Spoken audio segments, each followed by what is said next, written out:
Xiangmen, hometown of many overseas Chinese, is a moderately large city in Guangdong Province, South China. Along with the advances in production, this city has been changing a good deal in the past few years. New residential quarters. The houses are better than those built in the past, both in construction and design. This being the hometown of many overseas Chinese, some of the new apartment buildings here are reserved for sale to overseas Chinese or their dependents, with all property rights belonging to the buyer.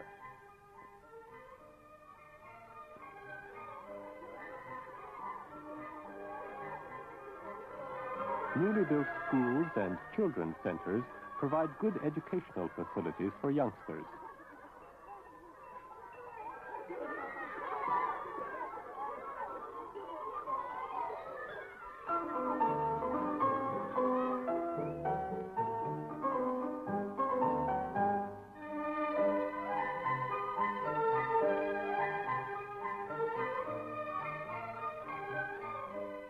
The East Lake Park here has been developed into an excellent spot for recreation and relaxation.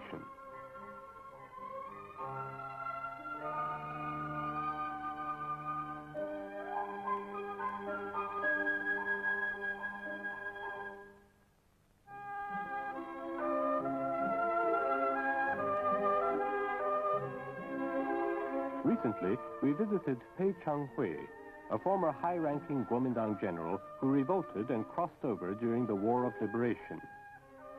85-year-old Pei Changhui is in excellent health and spirits. He is now a member of the Standing Committee of the National People's Congress. His wife and son are now in Taiwan. He himself lives in Chongqing with his granddaughter, Pei Lijun, and her husband, Wen Shuihua.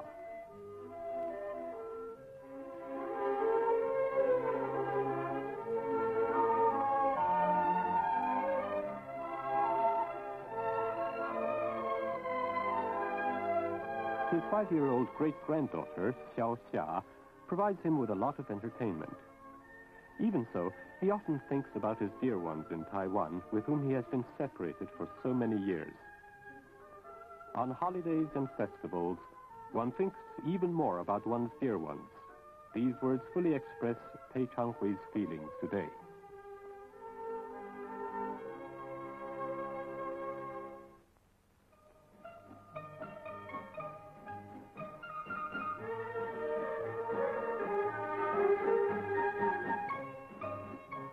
Shops in a number of cities are beginning to sell goods from Taiwan. The first time this has happened in 30 years.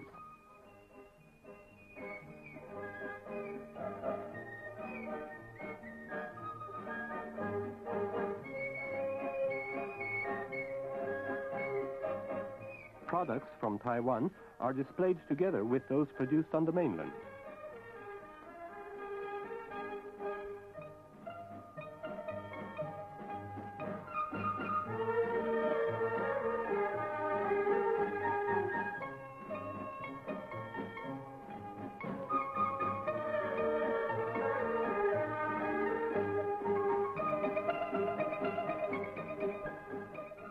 Taiwan products are much welcomed here, and people hope that Taiwan will soon be reunited with the motherland.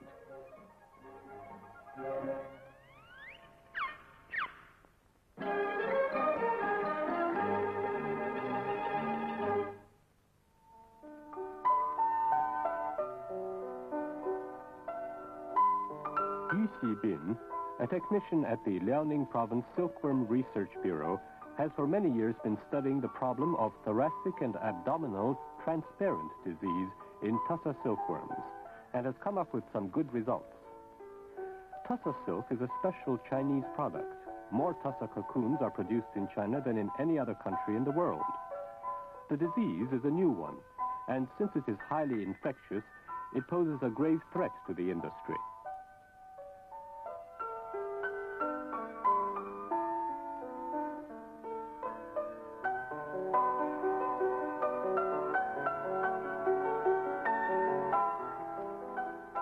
Yu Xibin and the group he works with have made a systematic study of the cause, development, pathological changes, transmission, and prevention of the disease.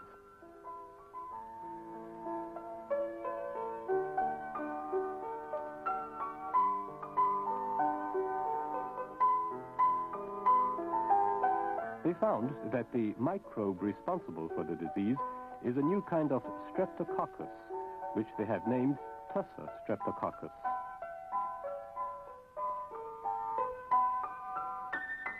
They also discovered that the disease can be prevented by disinfecting the surface of Tussa eggs with sodium hydroxide and sulfuric acid. The treatment is cheap, highly effective, safe, and easy to apply. Tussa farmers who have used the treatment are all in favor of it.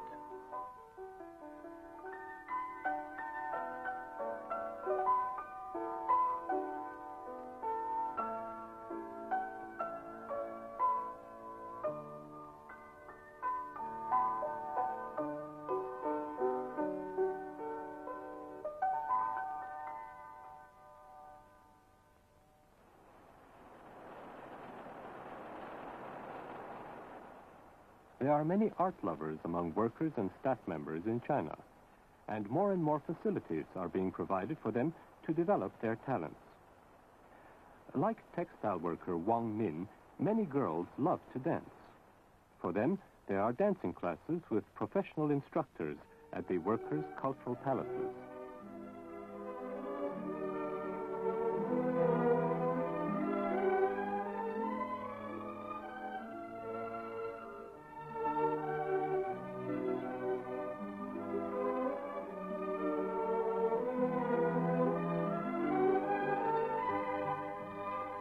Accountant Fan Xuezhu, a music lover, plays the contrabass in the amateurs' orchestra.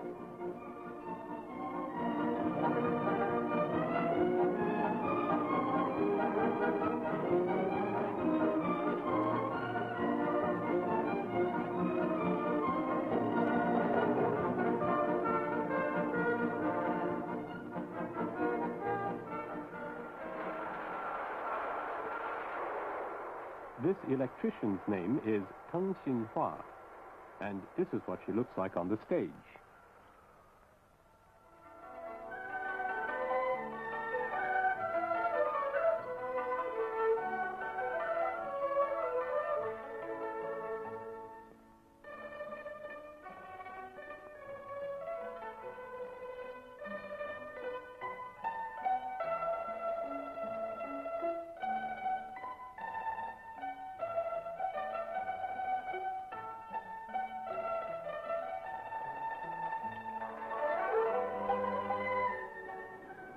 Mechanic Yu Guangwei is both a good worker and an excellent singer.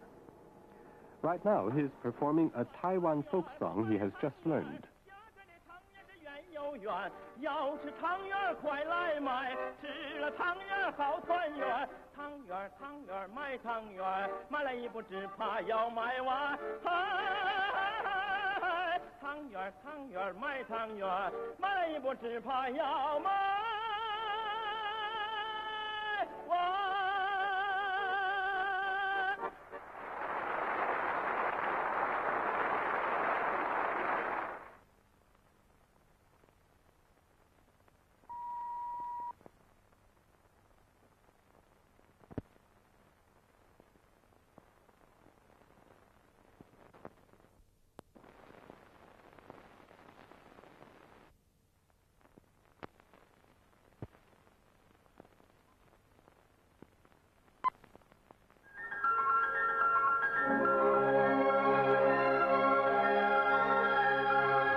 China is a multinational country with 55 minority nationalities alongside the majority Hans. Each nationality has its own dances, distinctive in form, style, and content.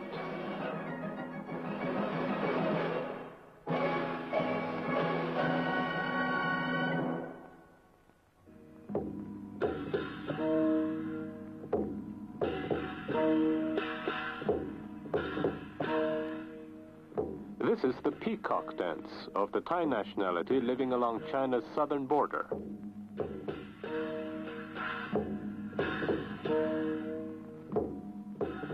Among the Thais, the peacock symbolizes peace, happiness, and good luck.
The Sala people live mainly in Qinghai and Gansu provinces in China's northwest.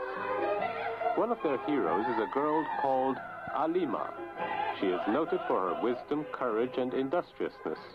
People sing praises to her and set her up as an example.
This dance of the Uyghur people is called feeding lambs.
Once a nomadic people in North China, today still live chiefly by livestock raising.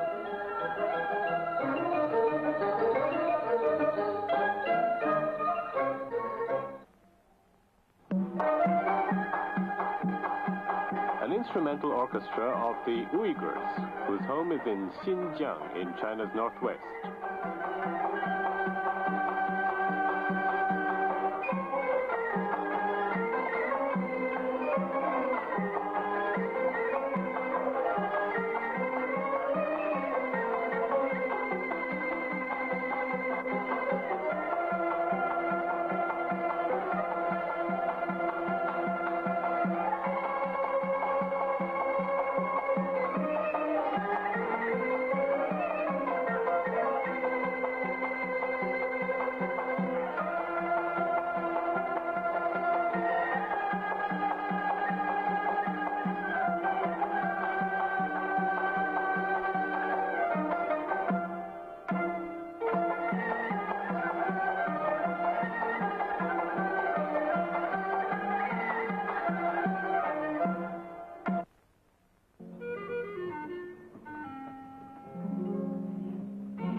Korean nationality in China's northeast have this dance, which is called sharing out the harvest.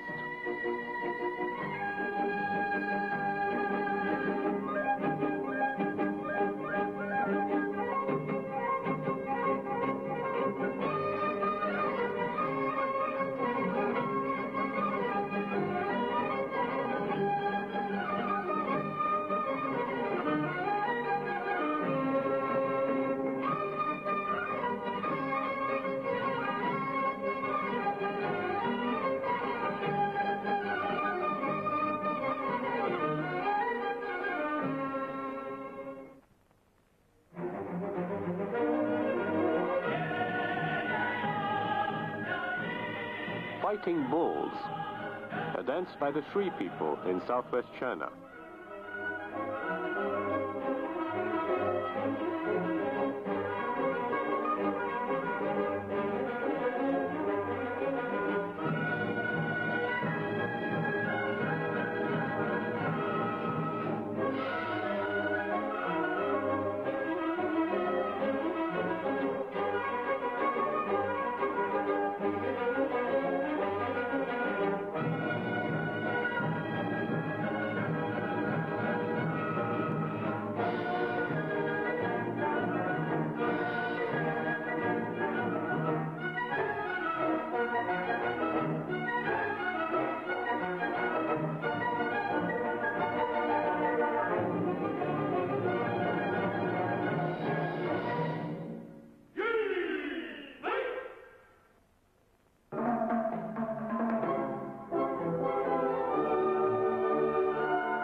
These are the Xiarba people, who live in the southern part of the Tibet Autonomous Region.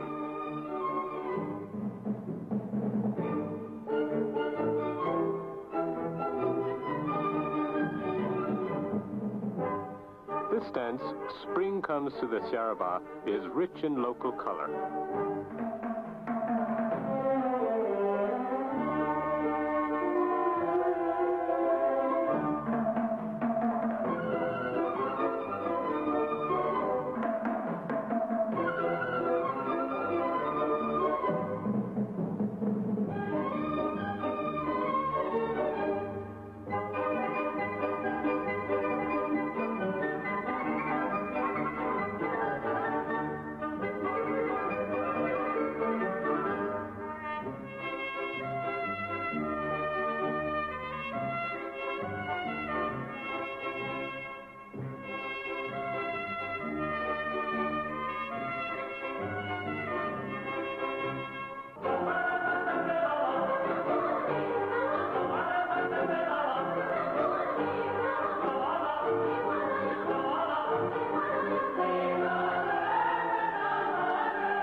China is a multinational country with 55 minority nationalities alongside the majority Hans. Each nationality has its own dances, distinctive in form, style, and content.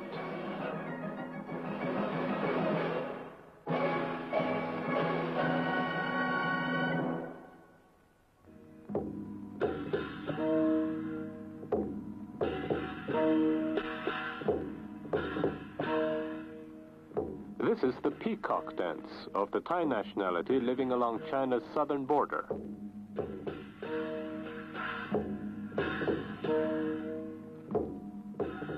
Among the Thais, the peacock symbolizes peace, happiness, and good luck.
The Sala people live mainly in Qinghai and Gansu provinces in China's northwest. One of their heroes is a girl called Alima. She is noted for her wisdom, courage, and industriousness. People sing praises to her and set her up as an example.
This dance of the Uyghur people is called feeding lambs.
once a nomadic people in North China, today still live chiefly by livestock raising.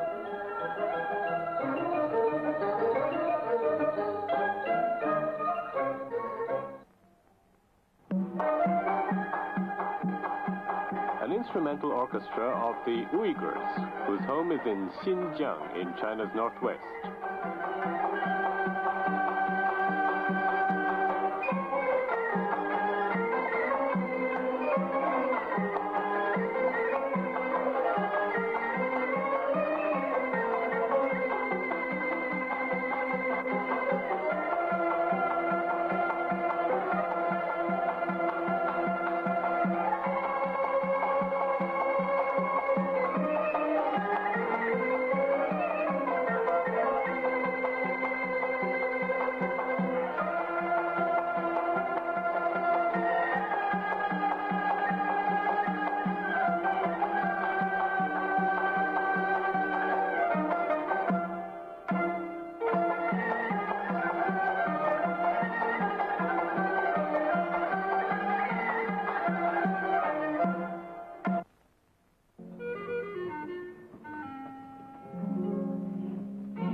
Korean nationality in China's northeast have this dance, which is called sharing out the harvest.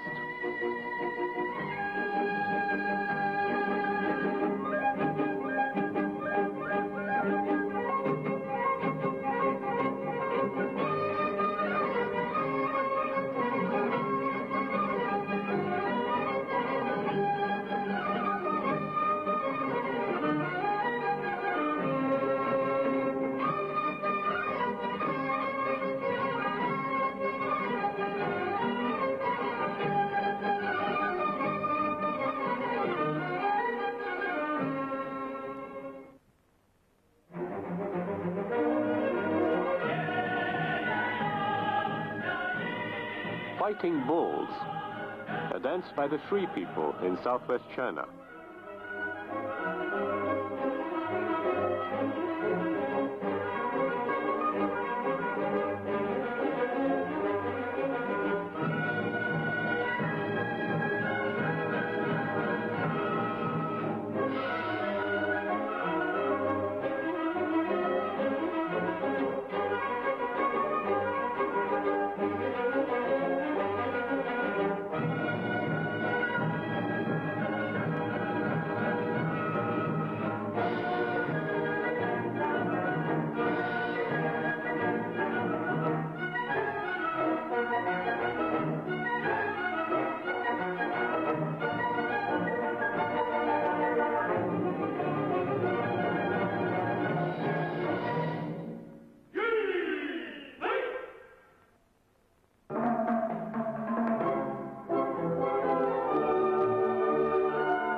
These are the Xiarba people, who live in the southern part of the Tibet Autonomous Region.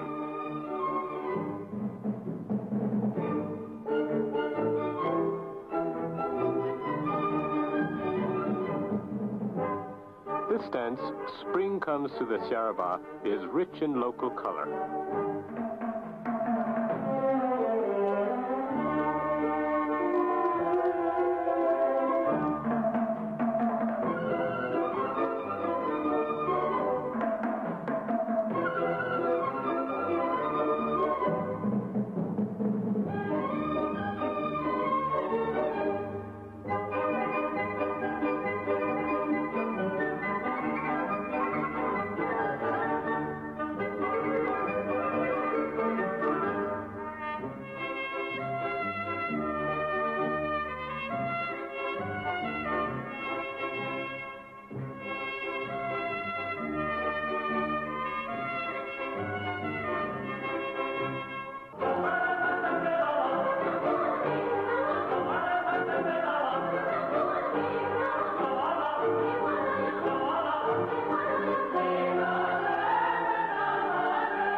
Jimei School of Navigation was founded 60 years ago by the late Mr. Tan Ka-ki, a patriotic overseas Chinese.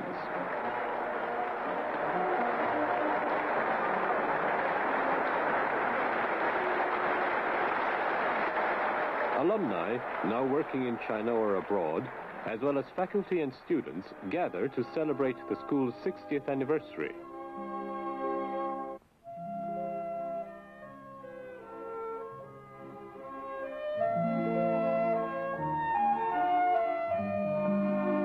On this day of celebration, people cherish the memory of Mr. Tan Ka-ki, who devoted much of his time and energy to education in his motherland.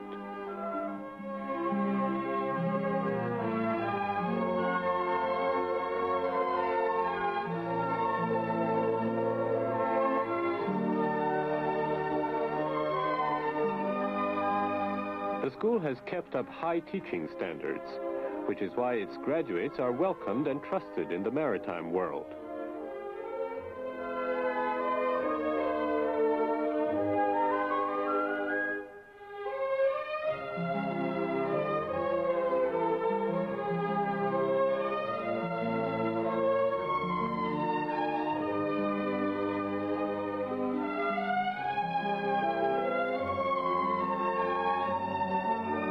Physical training is stressed in this school, so that the trainees have the physical qualities necessary for long ocean trips.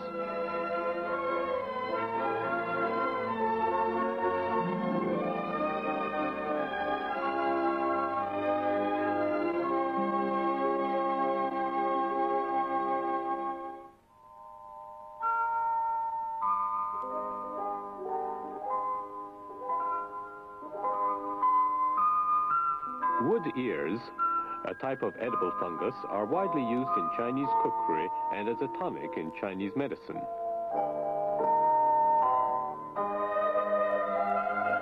Fangxian County in Hubei province is situated deep in the mountains. The many forests here and the moderate climate contribute to making the region one of China's major producers of wood ears. Wood ears are grown on wooden frames.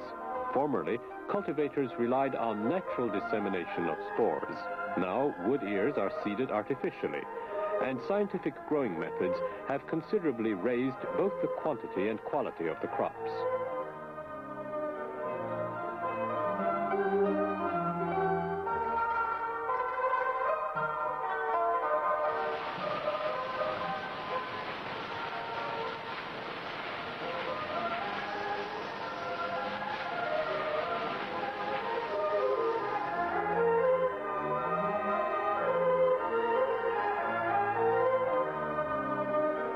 At present, Fangxian County produces about 10% of all the wood ears grown in China.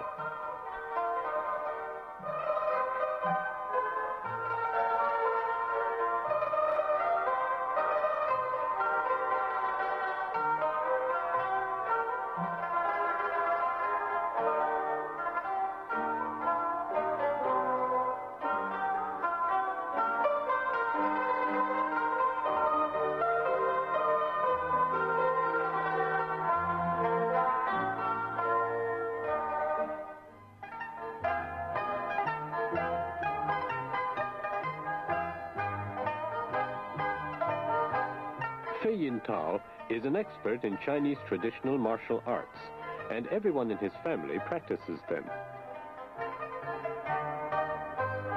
His wife, Liu Yinghua, does Tai Chi Chuan, known abroad as Chinese shadow boxing. He has also taught his grandchildren how to use swords. Fei Yintao is nearly 70 years old, but he practices every single day.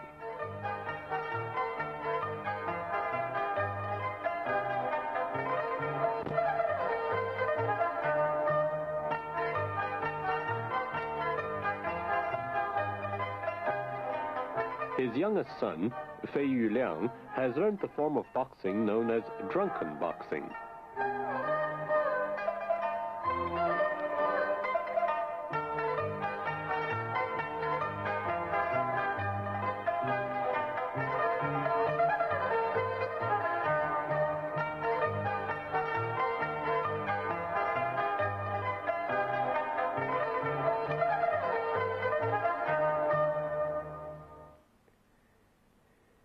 His 20-year-old daughter, Fei Yujiao, is exceptionally skilled in the art called qigong.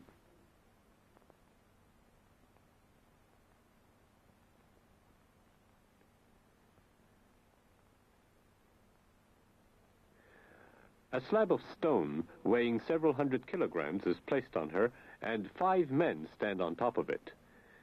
Amazingly, she can still sing.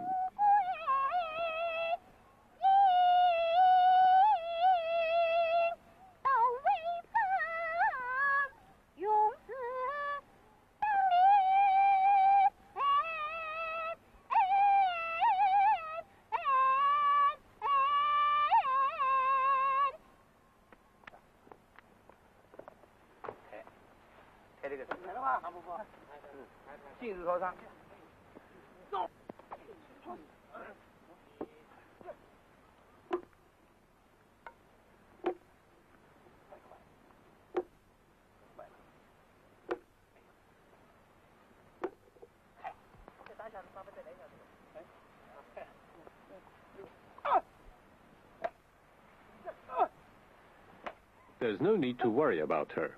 With her skill at qigong, she can support this weight without any danger.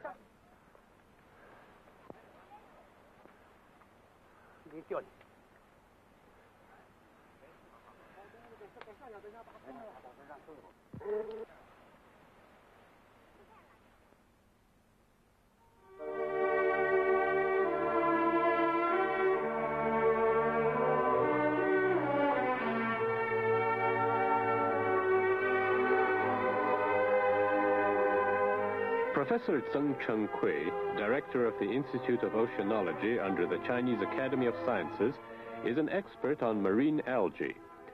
For 50 years, Professor Zeng has traveled up and down China's coastline, studying and investigating marine plant life.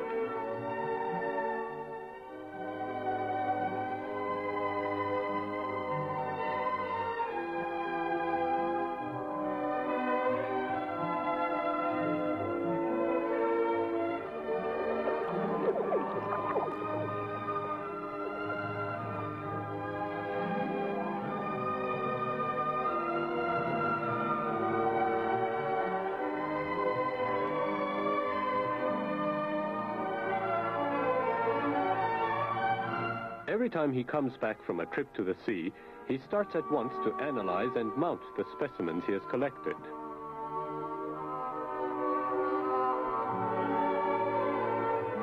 The ocean can supply man with a great deal of high-protein food, but very little of it has been put to use up to now. A pet project of Professor Zeng's, one on which he has been working for several decades, is to turn the ocean into a gigantic farm.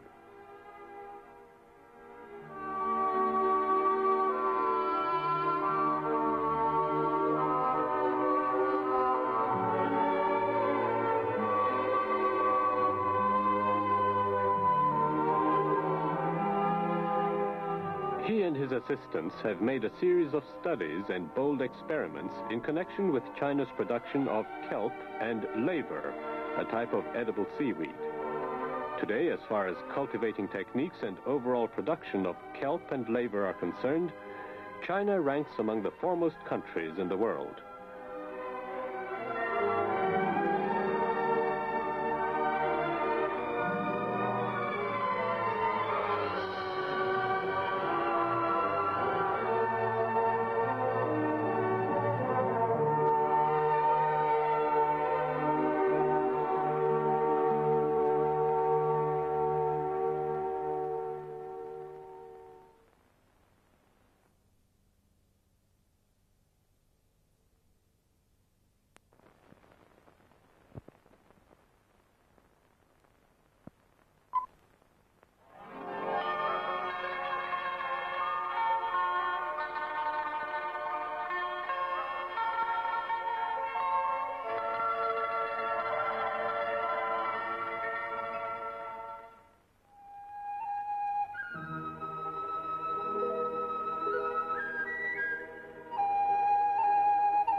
Each of China's 55 nationalities has its own way of appearing beautiful.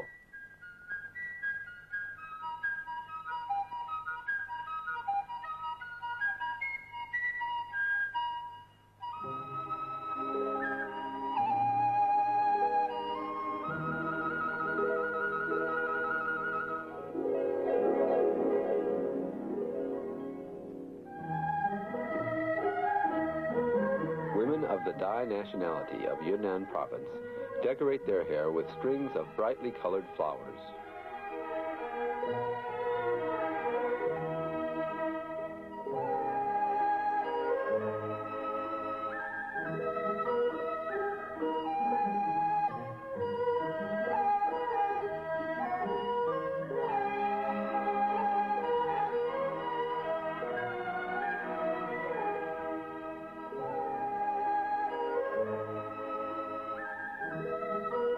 Women of the Sani nationality, on the other hand, construct elaborate headdresses of richly colored cloth.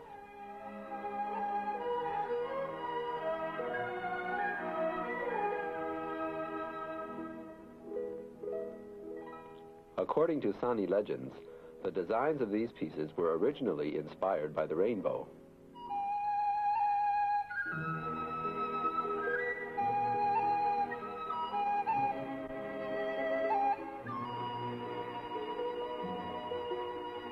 Hair ornaments of the Bai nationality come in many different styles.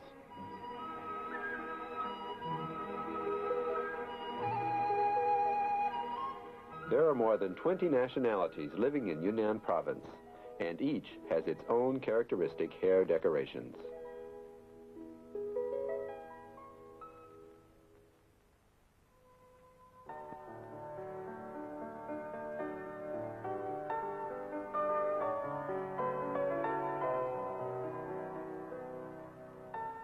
This 500,000-volt ultra-high voltage transformer, manufactured by the Shenyang Transformer Plant, is the highest voltage transformer made in China at the present time. Its production marks a new stage of development in China's transformer manufacturing industry.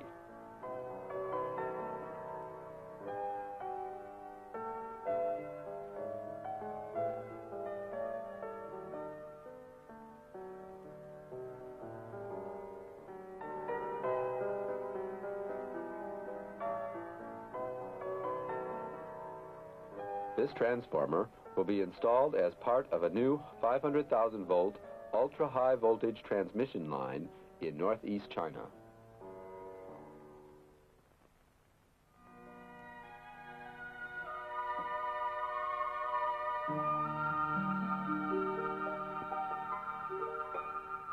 One of the current goals of China's development is to increase her forested areas from the present 12.7% of the land surface to 30%.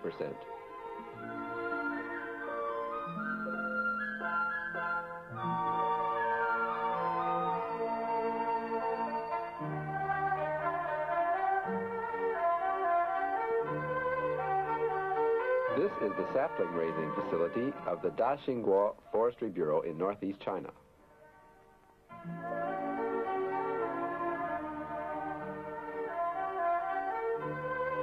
In this plastic-covered greenhouse, water and ventilation are mechanically provided in a way which best encourages the development of the young trees.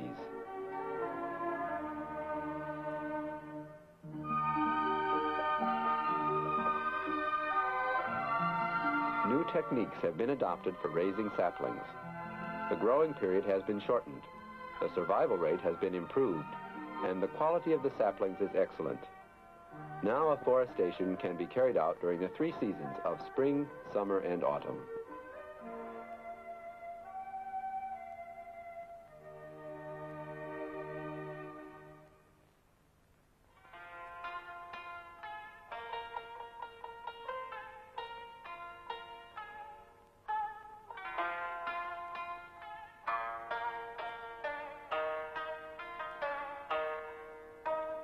Mr. Liu Jiyou is a noted Chinese painter.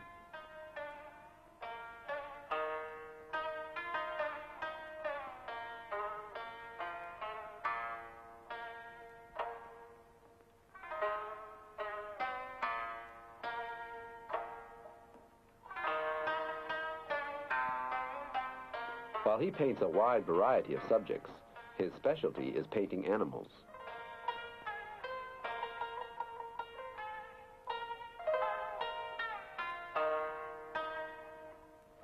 Sometimes he paints with broad, free-flowing strokes, and other times with meticulous care. He always paints according to a carefully thought-out plan.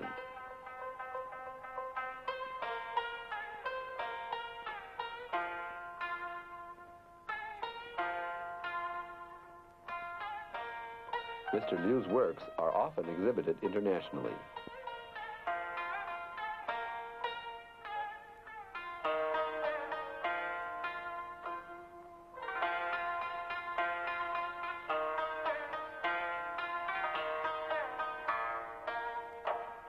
His children are also good painters.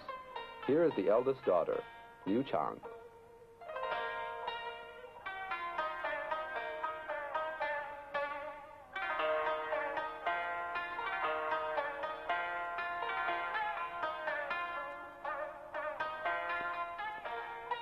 An eagle painted by his son, Liu Nan, was also exhibited abroad.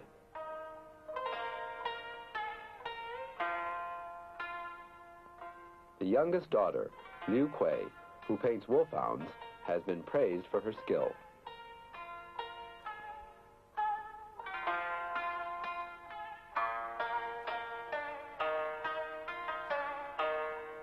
Where did they get their interest in painting animals? Liu Jiyou's father is the late, well-known painter, Liu Kuilin.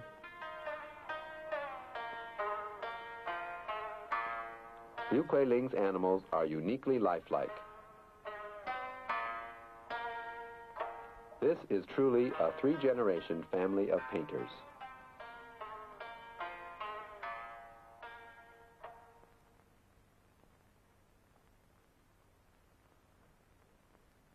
This is the Chen Yi Cup. It commemorates the late Comrade Chen Yi, honorary president of the Chinese Weiqi Association. In Japan and the West, Weiqi is often called Go. This cup will be awarded to the winner of the 1980 Weiqi Invitational Tournament for senior citizens.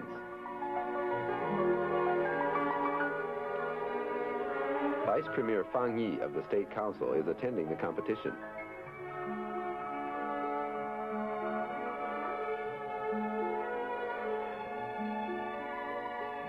Vice Chairman Gapoi Gawang Jigme of the Standing Committee of the National People's Congress.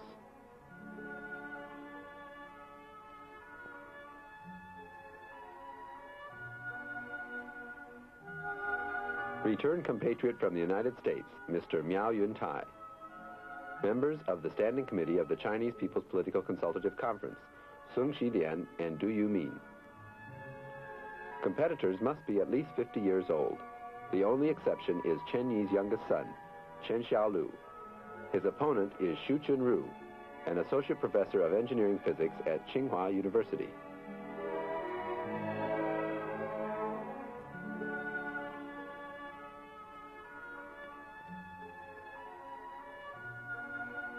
In earlier days, commander of the Navy, Ye Fei, often played Weiqi with Chen Yi. His opponent here is Zheng Tao, president of Xinhua News Agency.